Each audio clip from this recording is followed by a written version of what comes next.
Assalamualaikum warahmatullahi wabarakatuh. Perkenalkan, nama saya Muhammad Yasir dengan nomor induk mahasiswa 0554891117. Di sini saya akan menjawab tugas-tugas dari dasar-dasar penyuluhan. Baik, soal yang nomor 1, jelaskan perbedaan antara adopsi dan proses difusi inovasi pertanian. Berikan contohnya masing-masing. Adopsi artinya proses perubahan dari diri seseorang yang setelah menerima inovasi yang disampaikan penyuluh. Difusi inovasi artinya perembesan adopsi inovasi dari satu individu yang telah mengadopsi ke individu yang lain dalam satu sistem sosial masyarakat yang sama. Perbedaannya, adopsi itu berasal dari luar atau dari penyuluh, sedangkan difusi inovasi itu berasal dari dalam, artinya dari petani atau dari masyarakat itu sendiri, masih dalam satu kelompok. Contohnya, adopsi, penyuluh memberikan inovasi kepada kelompok tani agar mereka menanam padi unggul yang berumur 120 hari. Sedangkan dulu kelompok tani itu menanam padi lokal berumur 6 bulan. Jadi ada yang memakai dari kelompok tani itu, dari anggota itu ada yang melaksanakan inovasi penyuluh itu dengan menanam benih unggul. Sedangkan contoh difusi inovasi, setelah melihat dari anggota kelompok itu ada yang menanam padi unggul, anggota-anggota yang lain mengikuti menanam padi unggul itu. Mungkin itu contoh dari difusi inovasi.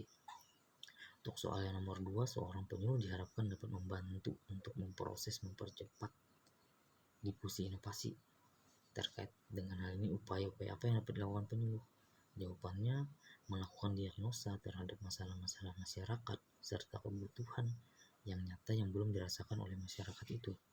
Membuat masyarakat sasaran itu menjadi tidak puas dengan kondisi yang ada, sehingga mereka ingin meningkatkan taraf hidup mereka, kesejahteraan mereka.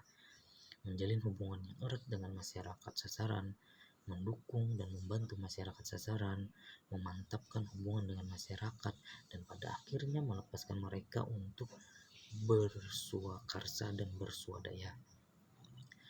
Baik, soal yang nomor 3, salah satu jenis pendekatan penyuluhan adalah penyuluhan partisipatif.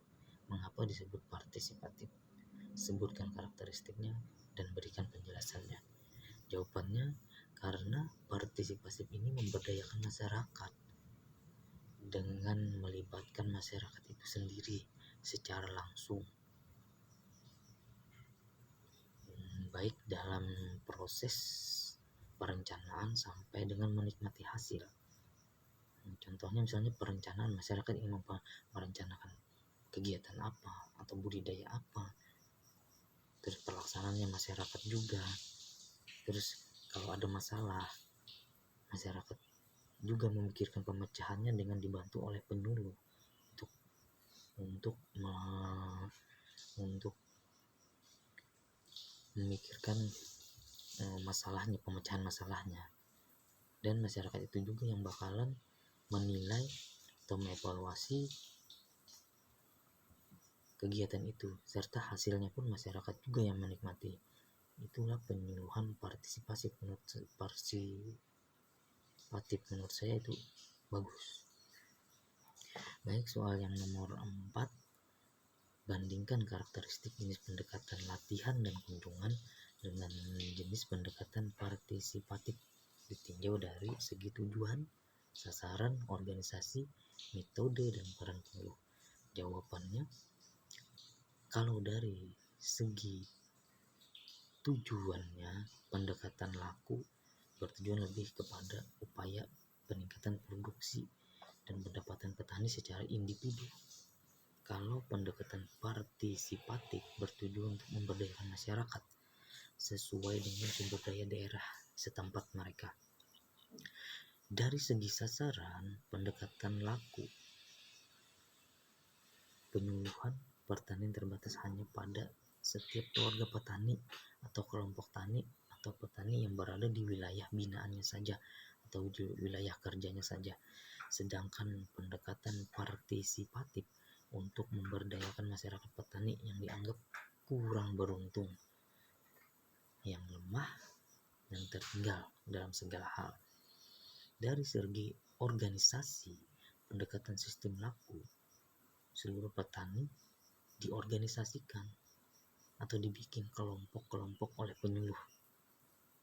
Sedangkan pendekatan partisipatif merupakan organisasi penyuluh pemerintah daerah. Jadi itu merupakan organisasi lah buat penyuluh setempat yang berada dalam kerangka otonomi daerah, agar mereka itu bisa menyampaikan keluh kesah ke pusat, pemerintah pusat lah. Kalau dari segi metode,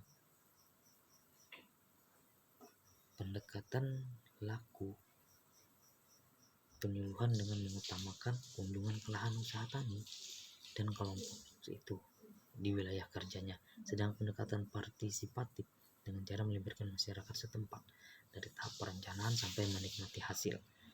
Jadi perbandingan karakteristik antara pendekatan laku dan pendekatan partisipatif sangat berbeda.